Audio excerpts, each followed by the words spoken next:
Hai guys, selamat datang ke YouTube channel Mawi TV. Hari ini kecoh di media sosial berkaitan dengan kertas soalan SPM sejarah kertas 2 didakwa bocor.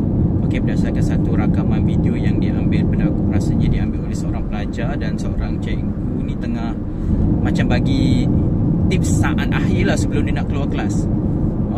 Jadi berdasarkan tu sebenarnya adakah ianya dikira bocor?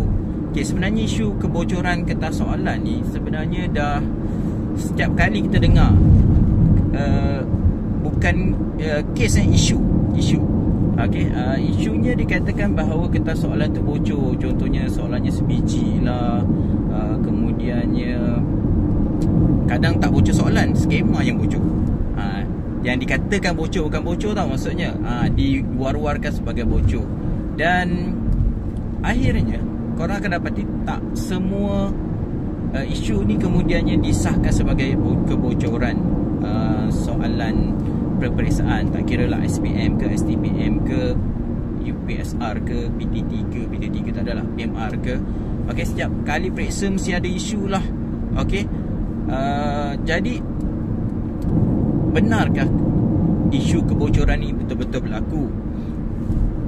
Kalau ianya betul-betul berlaku, kau pasti akan lihat setiap tahun mesti ada kes tangkapan, pendakwaan tentang hal ini. Tapi sebenarnya kalau sepanjang 10 tahun kebelakangan ni, kau orang mungkin hanya dengar sekali je yang kes ni dibawa ke mahkamah. Tak silap aku berkaitan dengan kertas peperiksaan UPSR dululah, beberapa tahun lepas. Tapi selain itu sebenarnya tak ada pun kes yang dibawa ke mahkamah. Kerana bukan mudah sebenarnya nak declare satu paper tu bocor. Nanti aku akan cakap sikit. Aku bukannya tahu sangat, tapi paling kurang faham lah juga kenapa apa yang dikirakan kebocoran soalan dan juga tidak. Tapi isu yang aku nak ketengahkan ni, kenapa setiap tahun mesti ada orang bangkitkan tentang kebocoran soalan ni? Kadang-kadang ianya adalah rumus ataupun kadang-kadang cikgu bagi tips ataupun soalan percubaan tu keluar, kemudiannya sebiji pula masuk dalam periksa sebenar. Jadi orang akan tiba-tiba, ni soalan ni bocor, sebiji soalan ni. Sama dengan soalan peperiksaan sebenar. Kalau soalan tu dikeluarkan awal, kemudian masa periksa baru keluar, aku rasa itu tak dikira bocor. Itu mungkin boleh dianggap kebetulan lah. Jadi bila situasi kebetulan ni berlaku, selalunya orang akan cakap bocor. Kenapa orang perlu macam sibuk sangat nak kata ianya bocor? Pada aku ianya berlaku bila ketidakpuasan hati, bila pelajar atau ibu bapa pelajar tu dapati bahawa anak dia mungkin balik cakap, tak boleh jawab lah tadi, tak boleh nak skor. Mungkin macam gitulah. Selalunya pelajar-pelajar yang lemah ni tak peduli pun sebenarnya. Selalunya yang mempedulikan ni adalah parent yang jangka anak dia ni akan straight A. Tiba-tiba bila balik cakap macam soalan ni terlalu susah. Jadi bila nampak ada ruang dan peluang bahawa soalan itu adalah soalan yang mungkin bocor, mereka nampak ini adalah satu ruang. Kalau isu ni betul, kita boleh repeat paper ni dan mungkin boleh buat lebih baik. Itu mungkin salah satu punca kenapa selalu setiap kali periksa mesti akan ada isu kebocoran soalan ni. Sebabnya masing-masing nak perfect ataupun dapat skor yang tertinggi untuk anak-anak mereka. Jadi mereka mungkin nampak, ini ruang untuk kita bangkitkan supaya kalau sangkut kes ni, mungkin kita ada repeat paper ni. Mungkin. Sebabnya korang dapat untung apa kalau bocor tak bocor? Yang bocor tu, yang dapat tu untunglah dia. Kalau berlaku kebocoran maksud aku. Tapi yang korang yang tak dapat ni, kau dah belajar, kau dah usaha, kau dah jawab, so kau nak apa lagi? Itulah level yang kau study, itulah kemampuan kau dan itulah pencapaian kau yang kau rasa ini memang usaha aku. Titik peluh aku bukan dapat soalan-soalan bocor sebagai contoh. Jadi aku rasa antara poin dia adalah isu ni setiap kali periksa akan dibangkitkan adalah kerana bila pelajar atau ibu bapa mendapati bahawa anak-anak mereka ni gagal untuk buat peperiksaan tersebut dengan baik, dan barangkali untuk tak mendapat keputusan yang cemerlang. Lulus tak lulus ni selalunya tak ramai yang peduli. Kalau budak yang biasa yang antara lulus C tu, mungkin dia orang tak berapa nak peduli lah. Okey, tapi yang mempeduli ni selalunya pelajar yang cemerlang, tiba-tiba tak boleh jawab, ataupun parent-parent yang educated, yang nampak kau boleh jawab tak tadi. Okey, lepas tu dengar ni bocor ni, mungkin dia nampak ruang kat situ untuk mainkan isu ni supaya ada kebarangkalian untuk repeat balik soalan periksa tu. Itu point dia. Sebenarnya berkaitan dengan macam mana nak cakap kertas tu bocor dengan tak bocor ni, sebenarnya susah nak declare bocor tak bocor. Okey, tak silap akulah, untuk tahu soalan ni bocor adalah soalan kertas soalan periksa tu sebiji ada orang dapat, sama ada dalam bentuk soft copy atau hard copy. Okey, dengan ada logo lengkap lah. Maksudnya contohlah kalau dia bentuk bergambar, soalan periksa tu dia ambil gambar. Okey, tu baru dia anggap bocor. Ataupun kertas soalan tu sebiji kau dapat photostat yang sebenar, yang susun aturnya semua sebiji. Faham tak? Okey, kalau soalan itu just cakap dengan mulut, ia barangkalian adalah tips yang didapat atas kajian atau buat analisis, ataupun daripada sumber yang dicantum-cantumkan, barulah dapat benda tu. Okey, dan itu tak dianggap sebagai bocor. Itu berdasarkan usaha untuk menganalisis ataupun dari sumber-sumber tertentu yang boleh dipercayai. Bukannya dapat sebiji-sebiji. Kalau dapat sebiji itu baru declare sebagai bocor sebenarnya. Sebab tu susah kalau kita ikutkan banyak kes-kes yang didakwa bocor tu. Setakat petikan tu sebiji, contohlah kalau bahasa Melayu mungkin ada satu petikan, petikan ni memang sebiji, sama dengan buku yang dia dapat tu, sebagai contoh lah. Okey, itu contohnya dia beli sebuah buku ataupun sebuah modul, dia dapati sebiji lah soalan ni, artikel ni dengan soalan ni sebiji dengan soalan sebenar. Nak declare bocor tu tak boleh.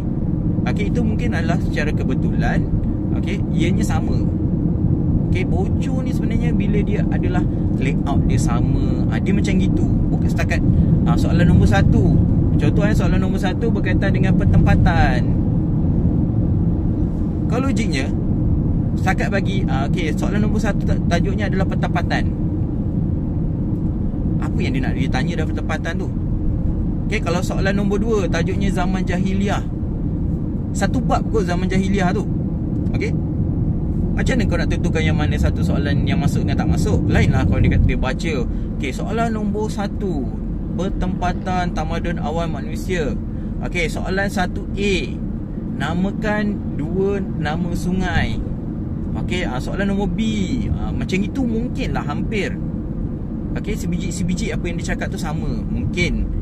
Okey, tapi setakat ialah semua guru aku rasa akan bagi soalan-soalan spot. Okey, daripada sumber tu, sumber ni ambil analisis daripada peperiksaan percubaan seluruh negara, dia akan asingkan. Okey, negeri A, negeri Johor jawab teka tamadun Mesopotamia. Okey, negeri Perak tamadun Mesir. Okey, semua ni dia tengok antara 14 buah negeri kat Malaysia ni, ada 5 negeri target tamadun Mesopotamia sebagai contoh. Ini mungkin pemberatan dia kat sini ni, kita jangka. Itu bukannya bocor, itu adalah analisis. Okey, jadi aku rasa kita perlu jelas bahawa bocor ni adalah merujuk kepada sebiji-sebiji keluar. Kalau dalam tu adalah kertas yang dipotostat daripada soalan sebenar, ataupun gambar yang sebiji-sebiji diambil oleh adalah gambar kertas soalan sebenar sebelum waktu peperiksaan, sebelum habisnya peperiksaan paper tersebut. Okey, maksudnya kertas soalan tu adalah sulit sehingga habis periksa. Kalau lah habis periksa bendanya keluar, tu lain. Okey, kalau sebelum periksa atau tengah periksa, okey, benda tu sebiji salinan tu keluar, okey, itu mungkin boleh dianggap sebagai kebocoran. Okey, itu yang aku faham lah. Okey, jadi kalau korang rasa salah ke betul ke, boleh betulkan, gunakan bahasa yang cantik sikit lah kot. Okey, jadi itu je pandangan aku tentang kebocoran kertas soalan ni. Jadi itu adalah isu yang biasa dimainkan setiap kali periksa, dan aku kadang-kadang macam dengar macam asyik lali lah. Okey, dan kalau korang kata takkan setiap tahun dia orang yang bocor ni pembohongan semata-mata. Okey, jadi korang kena faham sebab apa dia orang kata bocor tu.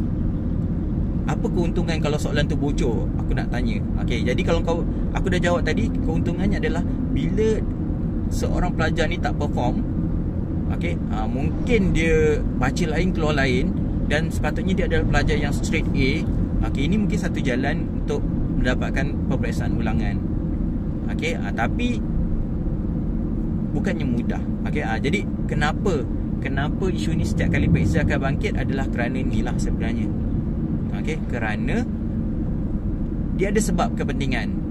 Kepentingan adalah nak repeat soalan tu semula. Sebenarnya apa lagi keuntungan lain kalau soalan tu bocor? Kan? Kau tak nampak keuntungan lain pun kalau bocor pun apa nak kecoh-kecoh sangat ni? Okey. Jadi kenapa kalau orang tanya setiap tahun bocor, setiap tahun ada orang ngadu bocor tapi tak ada pula repeat paper. Kalau sekali-sekali orang kata bocor tu mungkinlah tu fitnah ke, kan? Okey, tapi ni memang setiap tahun. Kalau orang kata macam tu, okey, alasan yang logiknya adalah mereka nak periksa ulangan. Untung apa dapat periksa ulangan ni? Kecuali bagi mereka yang gagal untuk perform. Okey, kalau dia dah perform sebenarnya dia janganlah ulang, aku dah buat baik kot, soalan tu aku baca memang masuk kot, aku dah all out kat situ dah. Orang yang baca dan dapat soalan yang dia baca tu memang keluar dan dia boleh jawab, dia tak nak repeat ni. Yang nak repeat ni orang yang tak boleh nak jawab. Pelajar cemerlang tapi tak boleh jawab soalan tu. Okey, kalau pelajar yang tak cemerlang ni tak peduli sebenarnya, kan? Okey, jadi itu je. Assalamualaikum. Kalau korang tak faham, kau komen lah ataupun kau faham lah. Okey, baik. Assalamualaikum.